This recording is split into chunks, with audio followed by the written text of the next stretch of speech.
Jai Hind students, we are studying chapter number 5 from civics. The topic is your understanding genders and chapter number 5 and video part number 4. The topic is your understanding genders. तो हम इस topic में discuss कर रहे हैं about of our जो हमारी society के हमारे समाज का जो in every community of the societies of the world there are two types of genders male and females. हम इनके बारे में डिस्कस कर रहे हैं. तो इन द प्रीवियस वीडियो में हमने डिस्कस किया है about of the several in the field of the society where are our male and female are found and how they treat in every field कि हमारे समाज में सोसाइटी में इनके साथ किस प्रकार का व्यवहार किया जाता है.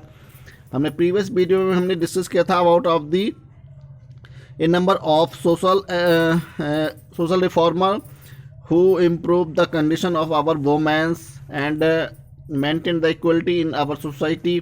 उन्होंने अपने जो एफर्ट किए हैं उन्होंने जो प्रयास किए हैं समाज में सोसाइटी में जिनको हम पिलर्स ऑफ द सोसाइटी कहते हैं या समाज के स्तंभ कहते हैं, ऐसे महापुरुषों के बारे में हमने डिस्कस किया था.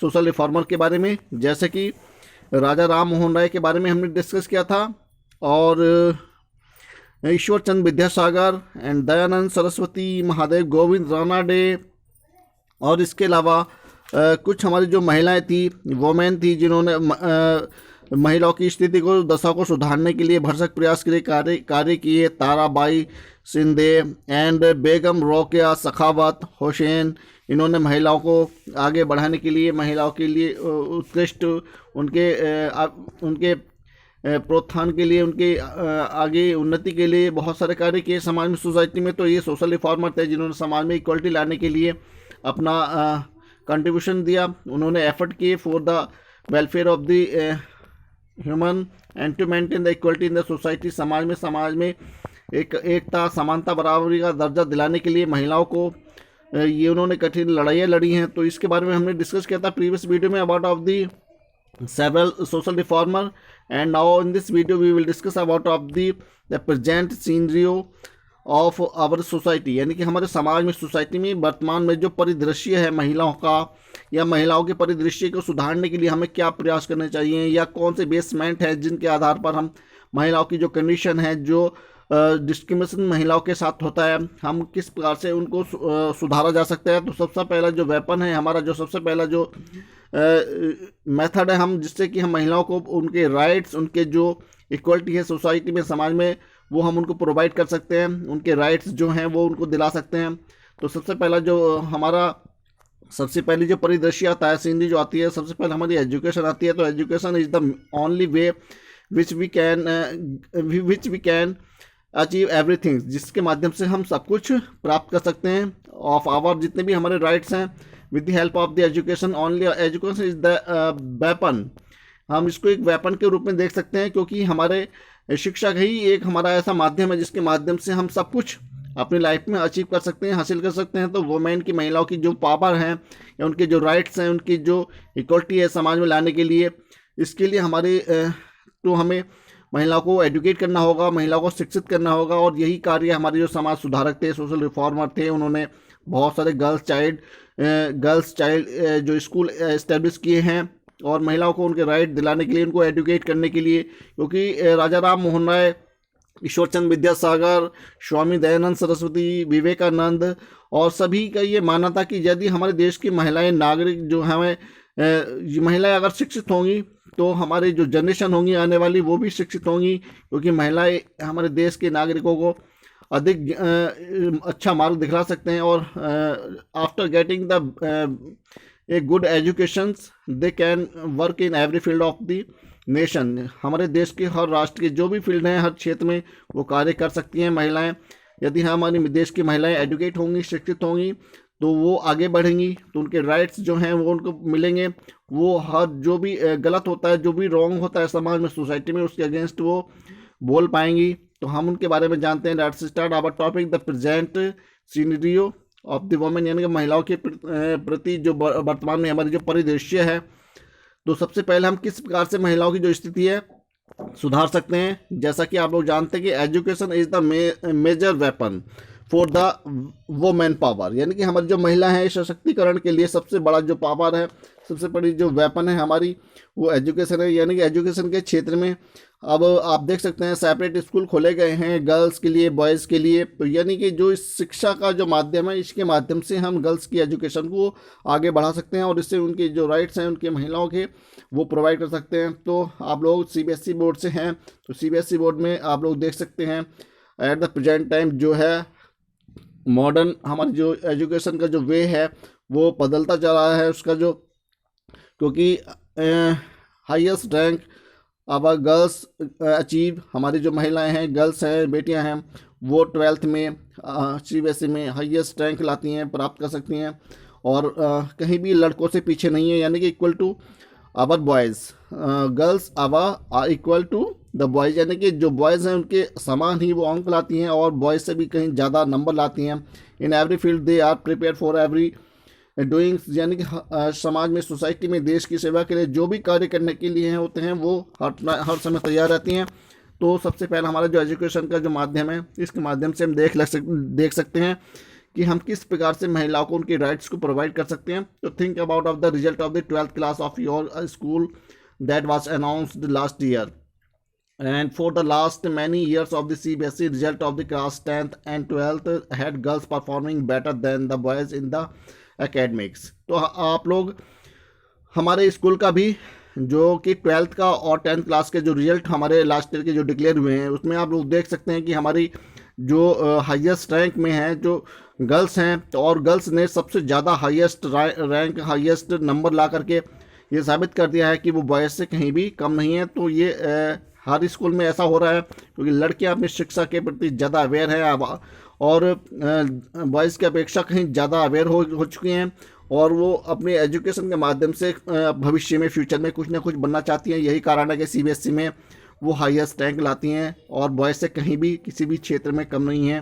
तो they have even excelled in colleges and university education and wherever they got the opportunity they have proved that they are no less than the boys। यानी कि महिलाओं को जहाँ पर भी अवसर मिला है, जहाँ पर भी उनको चांस मिलता है, मौका मिला है, वो कहीं भी एवरी फील्ड ऑफ दी, यानी कि जो भी क्षेत्र है, चाहे वो कॉलेज के हों, यूनिवर्सिटी के हों, शिक्षा का क्षेत्र हो, चाहे वो जॉब का क्षेत्र हो, किसी भी क्षेत्र में महिलाएं, लड़कियां हमारी लड़कों से कम नहीं है। तो हमें उनको फुल अपॉर्चुनिटी प्रोवाइड करनी चाहिए। And even sport in the girls have fared well, they have brought laurels and the various sport including the throw one like the weightlifting हो, चाहे रेसलिंग हो, इन एवरी फील्ड, यानी कि महिलाएं, लड़कियां हैं, जो बेटियां हैं, हमारे देश का नाम जो है रोशन कर रही हैं। इन एवरी फील्ड हो, चाहे वो स्पोर्ट का फील्ड हो, चाहे वो देश की रक्षा के लिए हो, सेना का हो। तो स्पोर्ट में हमारे देश की महिलाएं हैं बहुत सारी, जो रेसलिंग है, कुश्ती है और इसके अलावा वेट लिफ्टिंग है, जो भारोत्तोलक होता है, भार में भी वो पीछे नहीं है बॉयज से कहीं भी। तो उनके समान ही बराबर वो इन every field of the sport they have achieved बहुत कुछ उन्होंने अपने गोल्स, मेडल उन्होंने अचीव किए हैं, हासिल किए हैं। तो this is the result that our girls are very attentive and very awareness about of their education and their opportunity of and their role of the society, यानी कि समाज के प्रति उनका रोल क्या है, उनकी भूमिका क्या है, या वो क्या अवसर चाहती हैं, तो वो उस चीज़ को जानती हैं और उसके प्रति वो अवेयर हैं। तो सोसाइटी में, समाज में महिलाओं का दर्जा बहुत बड़ा होना चाहिए और समाज का जो निर्माण है उसमें सबसे बड़ी भूमिका हमारी जो महिलाएं होती हैं उनकी होती है। तो ये सब चीज़ें हम लोगों को समझनी होगी कि समाज में महिलाओं का क्या दर्जा है, उनको हमें पूर्ण सम्मान देना होगा और पूरी तरह से उन्हें इन एवरी फील्ड में हमें उनको इक्वल लेकर चलना पड़ेगा, यानी कि समाज में, सोसाइटी में हमें इक्वलिटी लानी होगी। तो सोसाइटी नेक्स्ट पॉइंट है हमारा। तो सोसाइटी यानी कि समाज जिससे बना हुआ है, तो समाज में हमारी मेल और फीमेल दोनों इक्वल होने चाहिए, दोनों को समान दर्जे मिलने चाहिए, तभी हमारा समाज जो होता है वो इक्वलिटी रूप से उनकी जो पूरी गौरवता के साथ हमारी सोसाइटी, समाज में उनको सम्मान मिलेगा, तभी रन हो पाएगा और ये इक्वलिटी समाज में मेंटेन हो पाएगी। तो हमें समाज में जो डिस्क्रिमिनेशन होता है गर्ल्स और बॉयज़ के साथ, उस भेदभाव को ख़त्म करके हमें इक्वलिटी लानी होगी। तो society is the next scenery of the present time. Society यानी समाज में जो रेपुटेशन है, जो हर तरह के क्षेत्र में महिलाएं आगे आ रही हैं, तो इन्हें समाज में हर तरह का जो दर्जा है वो मिलना चाहिए। The society world over the realize that the age old social trend of for women being confined and to homes is the social evil, and now they are being given the education and opportunity to come up equal the males or in all sphere that they wish to join। यानी कि समाज जो है, society है, वो बहुत ज़्यादा बदला है। उसने पुरानी जो परंपराएं थी, जो रीति रिवाज थी कि बेटी जो होती है, लड़की जो होती है, वो घर के घरेलू कार्य होते हैं उसको वो करने होते हैं, तो पुरानी जो परंपराएं हैं, जो रीति रिवाज हैं, उन पुराने जो प्रचलन है उनको ख़त्म करके महिलाओं को का जो पुराना जो सीमित क्षेत्र था उससे आगे निकाला गया है। और एवरी फील्ड में भारत के समाज के, सोसाइटी के जो सामाजिक कुरीतियाँ थी उनसे अलग महिलाओं को आगे निकाला गया है और उनको शिक्षा प्रदान करने का कार्य किया गया है, उनको अवसर दिया गया है और पुरुषों के समान ही वो इन एवरी फील्ड में, हर फील्ड में जो उनके बराबरी कर सकती हैं और अपनी जो इच्छाएं हैं वो पूरी कर सकती हैं। तो in India the education system has given the provide the separate school for girls, यानी कि भारत एक ऐसा देश है जहां पर महिलाओं को और पुरुषों को, यानी कि लड़के और लड़कियों को दोनों को समान रूप से अलग रह करके शिक्षा प्रोवाइड करने का जो व्यवस्था की गई है, सेपरेट स्कूल बनाए गए हैं। And this was done to so that the parents who felt that the unsafe for the girls to be out of the home and the company of the boys could send their daughter to the school। यानी कि ऐसे जो parents हैं, जो माता पिता हैं, जो अपने ये चाहते हैं कि उनके बच्चे सुरक्षित रहें, महिला जहाँ पर अपने आप को सुरक्षित महसूस करती हैं, उसी इन्हीं कारणों से लेकर के जो हैं बॉयज़ और गर्ल्स के जो स्कूल हैं वो सेपरेट बनाए गए हैं ताकि गर्ल्स सुरक्षित रहें और उनको एडुकेट किया जा सके। तो ये अवधारणा को लेकर के, यही विश्वास लेकर के महिलाओं को शिक्षित करने के लिए हमारे जो स्कूल्स हैं वो सेपरेट खोले गए हैं बॉयज़ और गर्ल्स के लिए। और इन एवरी फील्ड में हमारी महिलाएं आगे आ चुकी हैं और यही कारण है कि आज जो हमारी बेटी हैं वो हर फील्ड में अच्छी तरह से अपनी रोल को समझती हैं दैन द बॉयज़, यानी कि लड़कों की अपेक्षा लड़कियां कहीं आगे बढ़ रही हैं। और even for the higher education there are some specific college for the girls only, यानी कि अभी भी कुछ ऐसे क्षेत्र हैं जहां पर हमारे गर्ल्स के लिए और अच्छे स्कूल बनाए गए हैं। ये कार्य हमारा जो सोशल रिफॉर्मर थे उनसे स्टार्ट किया गया था, गर्ल्स की एजुकेशन पर ध्यान दिया गया था और उन्होंने गर्ल्स के लिए सेपरेट स्कूल बनाए गए थे। तो ये ऐसे महापुरुष थे जिनके बारे में हमने प्रीवियस वीडियोज़ में हमने डिस्कस किया था। तो जैसे कि ईश्वरचंद विद्यासागर ने बालिका विद्यालय खोला था जो कि कलकत्ता में खोला गया था। तो ये ऐसे महापुरुष थे जिन्होंने सोशल रिफॉर्मर थे, समाज सुधारक, जिन्होंने गर्ल्स की शिक्षा पर अपना फोकस रखा। तो आज वर्तमान में हमारे जो है गर्ल्स स्कूल खोले गए हैं, कॉलेज भी खोले गए हैं जहाँ पर महिलाओं को केवल महिलाओं को ही शिक्षित किया जाता है, शिक्षा दी जाती है। और देन द बॉयज़, यानी कि बॉयज़ की अपेक्षा लड़कियाँ इन एवरी फील्ड में हर चीज़ अचीव कर रही हैं। तो नेक्स्ट पॉइंट है हमारा पर्सनैलिटी ग्रोथ। पर्सनैलिटी ग्रोथ यानी कि अगर हम व्यक्तिगत के रूप से महिलाओं का दर्जा देखें दैन द बॉयज़, यानी कि लड़कों की अपेक्षा अगर हम महिलाओं की जो ग्रोथ है, पर्सनैलिटी है, जो व्यक्तित्व है उसकी देखें तो इन एवरी फील्ड में वो लड़कों से कहीं भी कम नहीं है। तो education plays an a big role in the improving of the state of the women, specially assign against the discrimination, यानी कि हमारी शिक्षा ही एकमात्र ऐसा साधन है जो कि हर फील्ड में हमारे महिलाओं के साथ जो होने वाला जो भेदभाव है उसको दूर किया जा सकता है। तो education plays a big role, यानी कि शिक्षा ही एक बहुत बड़ा भूमिका खेलती है उनको उनके राइट्स दिलाने के लिए और उनके साथ जो भेदभाव होते हैं उनको दूर कराने में। तो education is the plays an a big role to improving the state of the women. They can understand their rights and they can insist upon their parents to allow them to go for the higher education and jobs, यानी कि वो समझ सकते हैं उनके rights को, उनके अधिकारों को, और वे जो दृढ़ रहती हैं अपनी शिक्षा के प्रति। जो पेरेंट्स उनके अवेयर हैं, जो अपने बच्चों को, अपनी गर्ल्स को एडुकेट करना चाहते हैं और उनको बाहर पढ़ने के लिए, उच्च शिक्षा के लिए और जॉब के लिए जॉब करने के लिए, शिक्षा ग्रहण करने के लिए बाहर भेजना चाहते हैं, तो हमें ऐसे पेरेंट्स को भी उनको मोटिवेट करना होगा। एंड एजुकेशन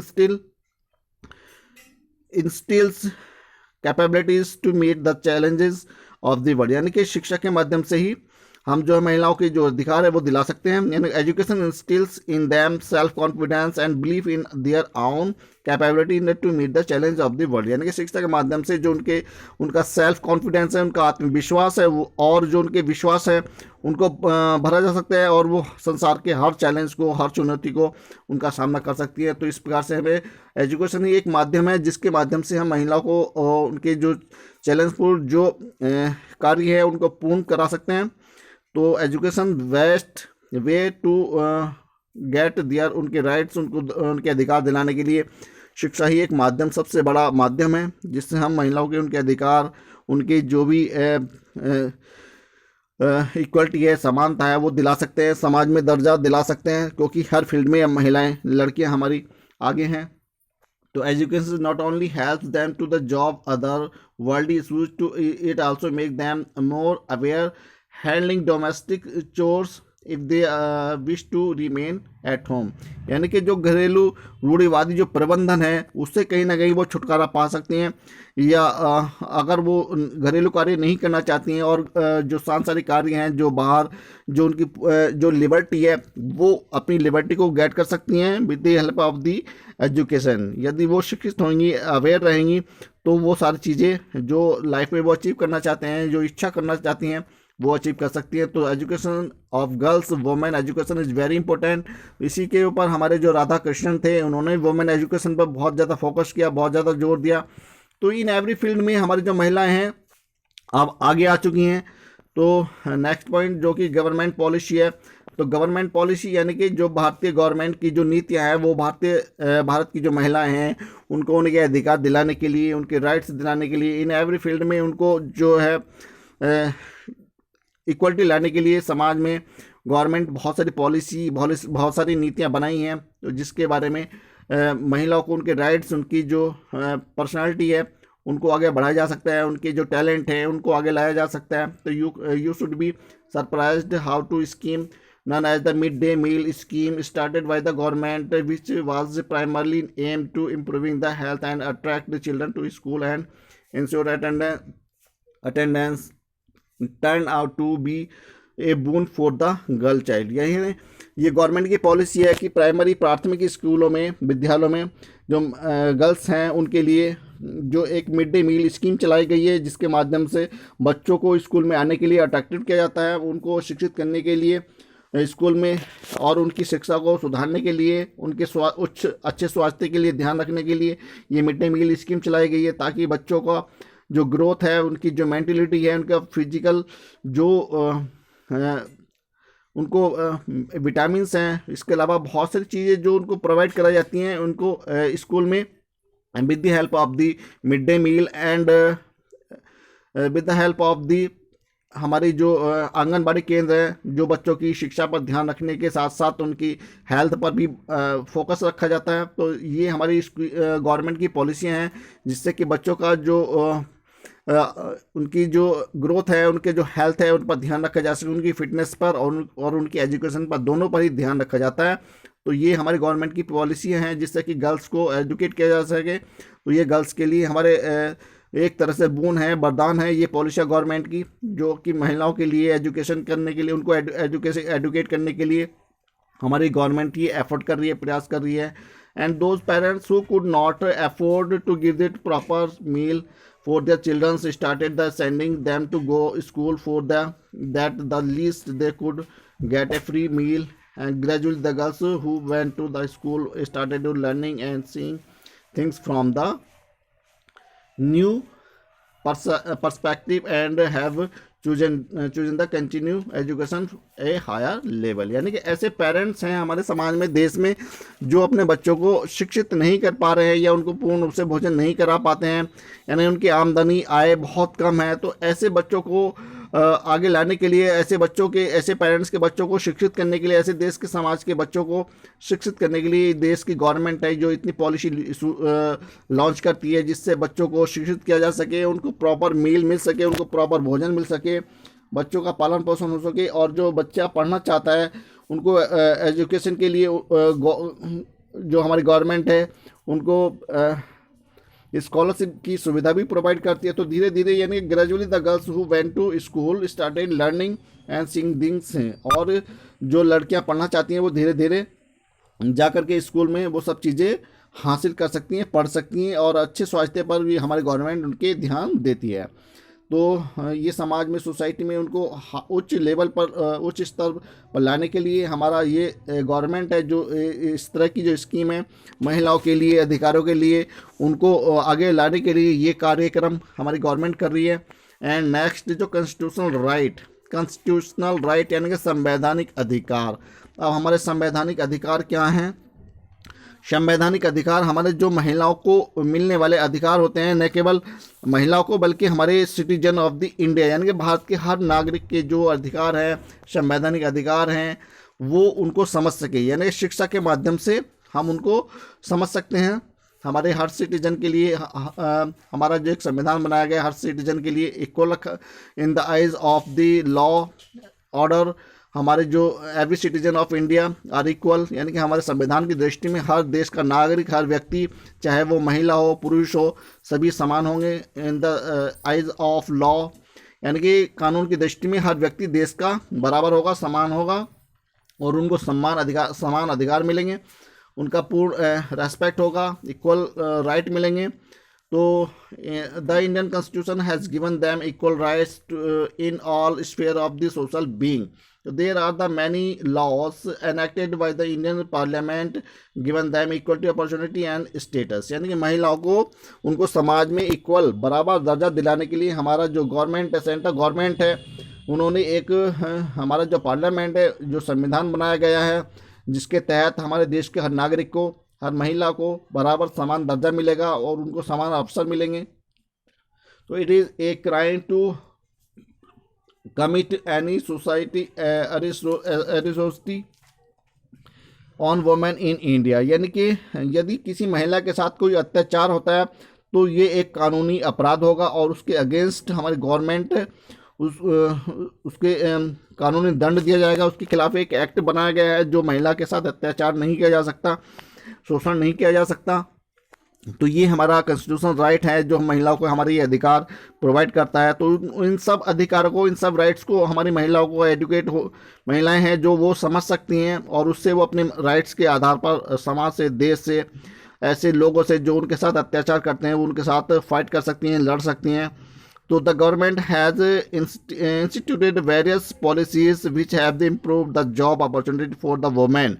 इसके साथ साथ गवर्नमेंट, हमारा जो संविधान है, बहुत सारे ऐसे अवसर हमारी महिलाओं के लिए प्रोवाइड करता है, जहां पर महिलाओं के लिए हर फील्ड में, हर क्षेत्र में उनके लिए जगह दी गई है। जॉब की हो, जॉब के लिए चाहे वो किसी भी फील्ड में हो, हर क्षेत्र में, खेल कूद, चाहे गवर्नमेंट जॉब हो, इन एवरी फील्ड ऑफ इंडिया, यानी कि भारत के हर क्षेत्र में जहां पर गवर्नमेंट की जॉब होती हैं, वहां पर महिलाओं को पूर्ण अधिकार दिए गए हैं, उनको राइट्स दिए गए हैं, एंड फुल अपॉर्चुनिटी दी गई है for the women. The law of inheritance was also amendment.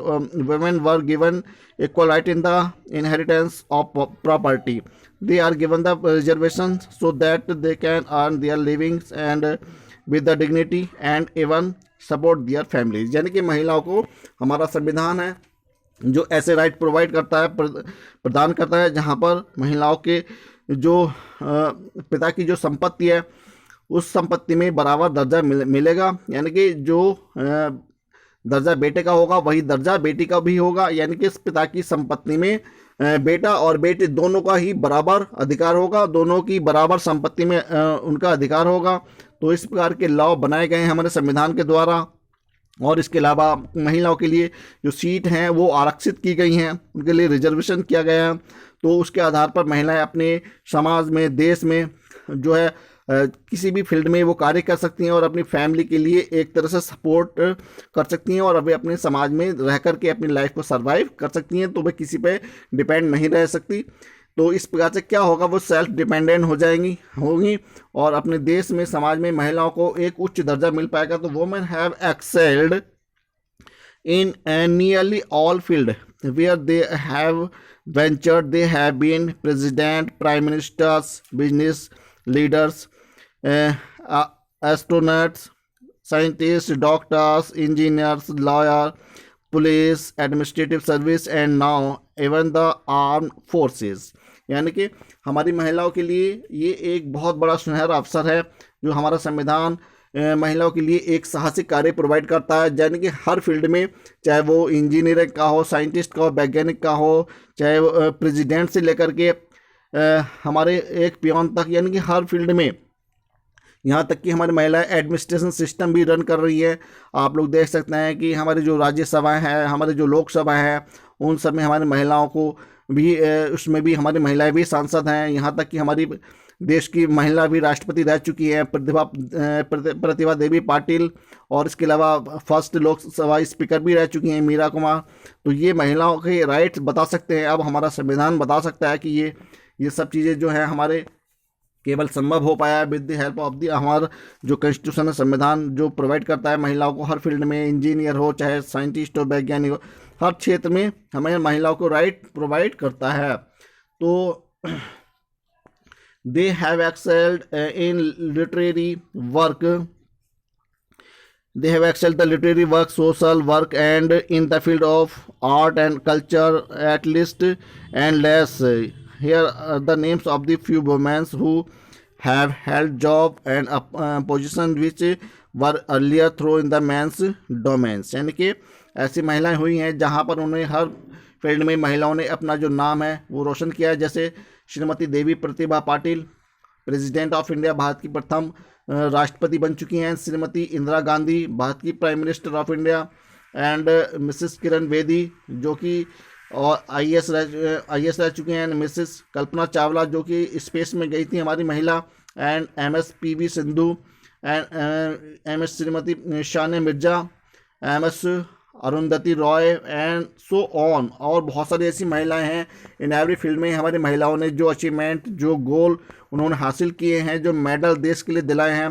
तो ये कहीं ना कहीं हम कह सकते हैं कि हमारे बॉयज़ की अपेक्षा गर्ल्स कहीं ना कहीं हमारा जो है देश का नाम जो है वो रोशन कर रही हैं। तो इन एवरी फील्ड में हमारी महिलाएं कहीं ना कहीं किसी भी फील्ड में पुरुषों से कम नहीं है। तो ये हमारी सोशल की जो एट द प्रेजेंट है, हमारी जो मेंटलिटी है, हमें इसको चेंज करना होगा।